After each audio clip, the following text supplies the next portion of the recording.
Zimetimia saa 7 saa zetu za Afrika Mashariki, siku hii ya mwisho ya mwezi Oktoba mwaka 2024. Ni matumaini yangu kuwa ubweri wa afya mahali popote ambapo unafuatilia taarifa hizi. Mimi naitwa Victor Kayanda. Karibu tuandamane kuanzia sasa hadi tamati. Rais William Ruto amewasili mjini Bujumbura nchini Burundi katika ziara anayotarajiwa kuhudhuria mkutano wa 23 wa COMESA. Mkutano huo unawahusisha wawakilishi zaidi ya 400 kutoka sekta za kibinafsi, wafanyabiashara wadogo pamoja na wabunifu wa sera. Unatarajiwa kushughulikia masuala ya maendeleo kupitia kilimo, madini na sekta ya utalii. Rais Ruto anatarajiwa kutoa wito wa ushirikiano utakaosaidia kuimarisha uchumi wa biashara katika ukanda wa Afrika.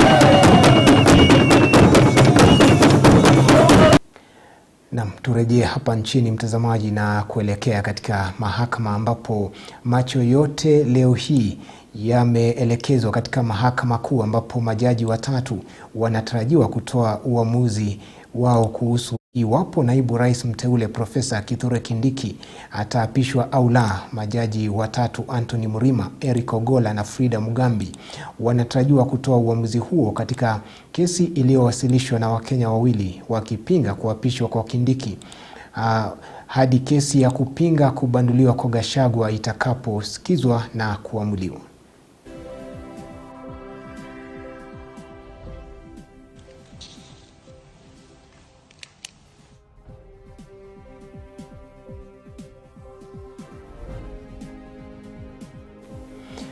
Masomo yameendelea kutatizika katika vyuo vikuu 35 vya umma nchini kufuatia mgomo wa waathiri ambao umeingia siku yake ya 3.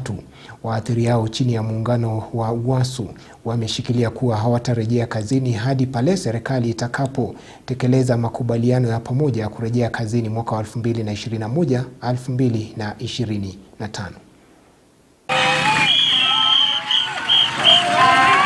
Kwa siku ya pili mtawalia, masomo katika vyuo vikuu vya umma yametatizika kufuatia mgomo wa wahadhiri walio chini ya chama cha UASU unaoendelea. Viongozi wa chama cha UASU wakisalia kidete kwamba hawatarejea kazini hadi pale serikali itakapotimiza makubaliano yao. Haya ni licha ya mahakama kutaja mgomo huu kuwa haramu. Viongozi hao wanashikilia kuwa serikali kupitia Wizara ya Elimu inapaswa kutekeleza nyongeza ya mishahara 7% na 10% kama walivyoafikiana. We can only hope that this meeting will actually break the impasse. We are ready and willing, but we must reiterate one thing. When we agree on something, it simply has to be implemented. And the implementation is simple. What was agreed on is simple. The upper echelons are supposed to receive 7%, the lower echelons are supposed to receive 10%, with a consequent 4% yearly increment. It is as simple as that. Hata hivyo, alipofika mbele ya Seneti, waziri wa elimu Julius Migos amesema kwamba kuna mgawanyiko kuhusu nyongeza ya mishahara ya wahadhiri iliyoafikianwa. Parameters that have been provided for in the circular, which is the guiding light, and this circular has been sent to all the universities, and each and every vice chancellor has circulated it to their members, and that is what we are following. We are not creating anything new. Mkutano unions na stakeholders wote wameitwa mkutano leo saa 9. Union itakuwa pale na tunaenda huko tukiwa na tumaini kwamba huu mzozo utatatuliwa. Haya ya kijiri, wahadhiri kutoka vyuo mbalimbali ikiwemo chuo kikuu cha Turkana wamejitokeza na kujiunga na wenzao kutoka vyuo vingine kwa kuandaa maandamano ya amani, wakitoa wito kwa wanafunzi kutojitokeza kwa masomo hadi pale itakapobainika kuwa mgomo huo umekamilika. Tunawapenda wanafunzi wetu, kwa hivyo tunawaambia wanafunzi wetu, pindi serikali itakapotekeleza matakwa yetu, tutarejea darasani na tutafundisha kwa ujino na ukucha. The government is a government for the people, for the worker, by the worker, for the worker. But now you are letting us down. Maafisa wa chama cha UASU wanatarajiwa kukutana na Wizara ya Elimu ili kutatua masuala ibuka ambayo yamewafanya wahadhiri hawa kurejea katika mgomo mwezi mmoja tu baada ya kurejea kazini. Mary Kialo, Undugu TV. Tuelekee kaunti ya Mombasa ambapo viongozi wa mashirika mbalimbali ya kijamii katika kaunti ya Mombasa wamekashifu vikali hulka ya polisi ya kutumia nguvu kupita kiasi na kuwakamata wananchi wanaotekeleza haki yao ya kikatiba ya kuandaa maandamano ya amani. Viongozi hao wakisema kuwa maafisa wa polisi wanatumiwa vibaya kuwakandamiza wakazi wa Mombasa, kwani mara nyingi kesi hizo hutupiliwa mbali na waliokamatwa kuachiliwa huru kwa ukosefu wa ushahidi wa kutosha mahakamani. Wamewataka maafisa wa idara ya mashtaka ya umma kaunti ya Mombasa kuchunguza kesi zinazowasilishwa katika mahakama ili kusitisha madhila hayo kwa wenyeji wasio na hatia. There is a trend in Mombasa County that any form of demonstration is being stopped. People are being called a day before. Just the other day, we spent almost 5 to 6 hours trying to release our colleagues from Central. No charges were preferred against them. According to the Constitution, Article 49(2), it says that nobody should be remanded if the offense they are likely to be charged with will reflect an offense that the sentence is less than 6 months. All these offenses around demonstrations, around public show of anger or of appreciation of public work, they do not reach that threshold. These are people or Kenyans who just want a better country, and their voices must not be stifled with people who think that power is in their hands to hold. Na polisi wa Mombasa hususan Central wanavyosema chembelecho wakili wanatumika vibaya sana kuumiza watu. Masuala ya maandamano ni haki yao katiba. Kwa hivyo leo hao waliachiliwa na koti na hakuna hata process iliendelea pale kotini. Hakuna trial, haikwenda fully. Na hii inaonekana kuwa watu wanatumia koti vibaya. Hususan DPP lazima pia amakinike na kazi yake. DPP ndio ana prefer charges na yeye ana please polisi tu na kudump watu kotini. Hii ni kutumia resources za nchi vibaya, hii ni kuumiza watu na hii ni kugadhabisha watu, na hatutakubali sisi kama watetezi wa haki za kibinadamu masuala haya polisi kutumika na DPP kutumika ofisi zao kuumiza watu ambao wamejitoa kisheria kufanya maandamano ambapo ni haki yao ya kikatiba. Na wanasheria wamewatahadharisha Wakenya kuwa waangalifu kuhusu kuongezeka kwa wanasheria bandia wanaojifanya kuwa halali na kuendeleza shughuli haramu nchini. Wakenya wametakiwa kupiga ripoti kwa uongozi wa chama cha mawakili nchini LSK katika makao makuu au hata katika matawi kwenye kaunti zote 47. Akizungumza wakati wa wiki ya uhamasishaji wa kisheria katika kaunti ya Machakos, wakili wa kaunti ya Machakos James Katili amesema Wakenya wanaopata huduma kutoka kwa wanasheria bandia wanapoteza fedha zao na pia kuonekana kuwa washirika wa shughuli hiyo haramu. In our profession, there's a challenge of masqueraders. Let me use that. These are people who are pretending to be lawyers and yet they are not. And I want to make some difference here. A lawyer is a general term because even high court judges, even magistrates, those are lawyers. And but there's an advocate who has been admitted. Of course, even them, they are admitted, and they have numbers. You're given a number by LSK, by the Law Society of Kenya. And every year we are supposed to renew our membership to show that we are active. And what I can advise members of the public, they should also help us because we've been able to, there's a committee that really looks around for those that are not registered. They are not even advocates. Nilikuwa ninashughulikia kesi ya dadangu ambaye alikuwa anajifungua kule Kitui, hospitali ya Kitui, na walikuwa wanamfanyia operation, na hatukuelewa hiyo operation ilikuwa namna gani, sababu alikuwa amekatakatwa maini sana, ilikuwa imekatakatwa.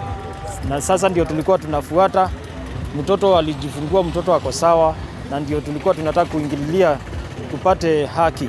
Na ndio maana nimepita hapa nikakutana na wakili. Wakili amenielezea baada ya wiki mbili mambo itakuwa imesuluhishwa. The most important thing, we talk to them about what is the way forward, what can be done concerning their case. Sometimes you talk from the beginning to the end, advising them on what they can do. Because to be sincere, most of them may not be able to afford the services of a lawyer. And that is why we are calling it legal clinic. It's a clinic. We are asking people, come, ask any type of question. We are going to guide you. We are going to help you.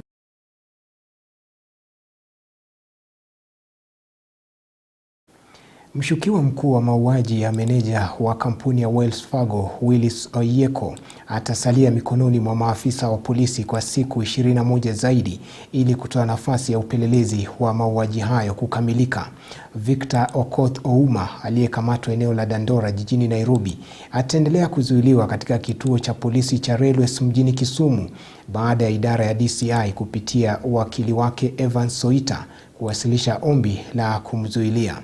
Wakili huyo alikuwa ameomba mshukiwa huyo kuzuiliwa kwa siku 30, ila hakimu wa mahakama ya Siaya Jacob Mukala katika uamuzi wake akatoa agizo kuwa azuiliwe kwa siku 21, akiongeza kuwa kesi hiyo itatajwa tarehe 21 mwezi Novemba mwaka huu. The rights of an accused person are anchored under Article 49 of the Constitution of Kenya. Article 49(1)(h) of the Constitution provides that an arrested person has a right to be released on bond or bail on reasonable conditions pending charge or trial unless there are compelling reasons not to be released. From the reading of that sub-article, it is clear that the right to bail and bond is not absolute, but rather is subject to some limitations and conditions. It can be denied where there exists compelling reasons to do so. The state submits that they are investigating the offense of murder contrary to Section 203 as read with Section 204 of the Penal Code. Further, that upon commission of the offense, the respondent ran away and hid in Dandora. Furthermore, due to the nature of the offense and how it was committed, the deceased family, friends and community are angry and they may harm the respondent if he is released. It is for this, and therefore it is for his own safety that the respondent is held in custody. Based on the foregoing, this court orders the following: that the respondent shall be held at Railways Police Station, Kisumu, for a period of 21 days from the date hereof for the police to conduct and conclude their investigation. Naye waziri wa barabara na uchukuzi Davis Chirchir ametoa wito kwa wawekezaji wa kibinafsi kuweka juhudi za pamoja na kuendelea kuwekeza katika viwanda vya miundo mbinu zingine, kwani hatua hii itachangia maendeleo nchini sawa na kubuni nafasi za ajira kwa vijana. Akizungumza alipohudhuria kongamano la muungano wa wahandisi nchini mjini Mombasa, waziri Chirchir amebaini kuwa serikali ina mipango ya kudhibiti sehemu ya kodi ya kutengeneza barabara alimaarufu road maintenance levy ili kutatua baadhi ya changamoto wahandisi wanazopitia.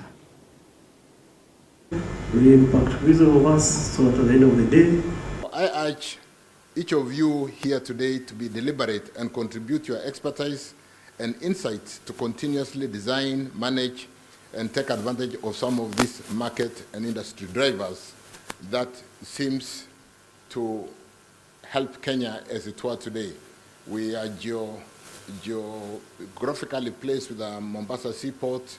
We service through the Northern Corridor, through the Standard Gauge Railway, our brothers and neighbors in Uganda, Rwanda, all the way to DRC.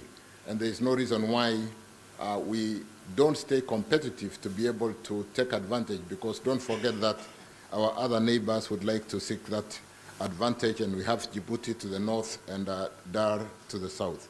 And craft strategies that will not only address our immediate infrastructure needs, but also lay the groundwork for a brighter future for Kenya and our countries in the region. Let me also further challenge the institution to not only live the expectations of its members, but more importantly, to that of the greater society.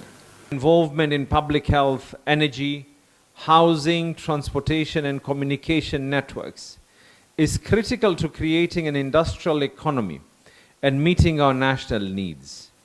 You have hallowed responsibilities to the nation. Delegation, thank you. Na tukisalia huko pwani ni kuwa waziri wa utalii na wanyamapori Rebecca Miano amefichua kuwa wizara yake inalenga kuongeza idadi ya watalii hadi milioni 5 ifikapo mwaka wa 2027. Waziri huyo ambaye yuko katika ziara ya siku 2 ukanda wa pwani amesema hatua hiyo itahusisha ushirikiano wa jamii na wadau mbalimbali ikiwemo serikali za kaunti ili kufufua sekta hiyo. Gavana wa kaunti ya Kilifi Gideon Mung'aro ameunga mkono semi za waziri huyo na kusema kuwa atahakikisha kuna nafasi za kutosha za watalii kama njia moja ya kufanikisha malengo hayo. I'm very delighted. We had a meeting with the governor. He has taken us through some of the initiatives that they have. It is very heartwarming to know that they are working on infrastructure, they are working on hotels, they are working on the products, tourist products that have been packaged. And we have undertaken to work in partnership, especially in marketing, so that if we put our efforts together as the national government, as the county government, together with a robust relationship with the private sector, we are going to ensure that we have a very thriving tourism industry. We know that marine and aquaculture and marine tourism are the next big thing in the world. We have checked that there is a lot of interest.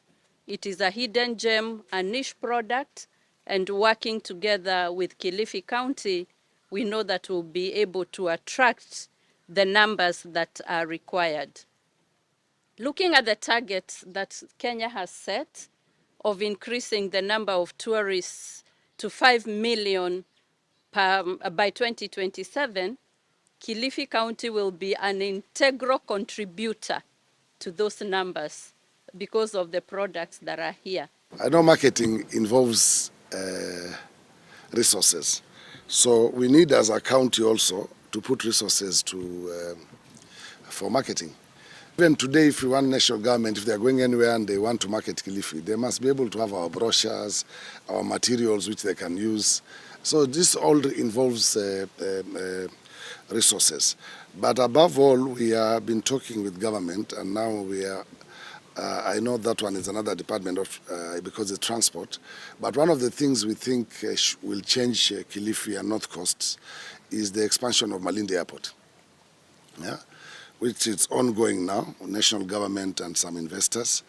But again, we have been talking with Waziri here on issues of pushing the hoteliers who had closed down their hotels, or if they want to sell their hotels, we try to get investors, because it's two things to market Kenya and Kilifi, and you get very many tourists, then they have nowhere to stay. Tumalize na spoti mtazamaji, na katika michuano ya kombe la Carabao, timu ya Liverpool ililaza Brighton mabao 3-2, Crystal Palace ikicharaza Aston Villa mabao 2-1, nayo timu ya Manchester United ikicharaza Leicester mabao 5-2, huku Newcastle ikisawazisha mabao 2-0 dhidi ya Chelsea. Timu ya Tottenham ikaicharaza Man City mabao 2-1, na hatimaye Arsenal ikacharaza Preston mabao 3-0.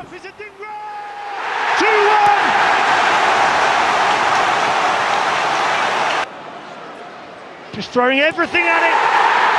And that could be game, set and match now for Liverpool. Behind him, Lamptey can pick it up again though. Tariq Lamptey, deflection and in! And they still believe in the last minute of the 90. You just wouldn't put... Na taarifa hiyo ya spoti, mtazamaji, ndio inatukamilishia taarifa zetu za Undugu Adhuhuri mida hii ya saa 7.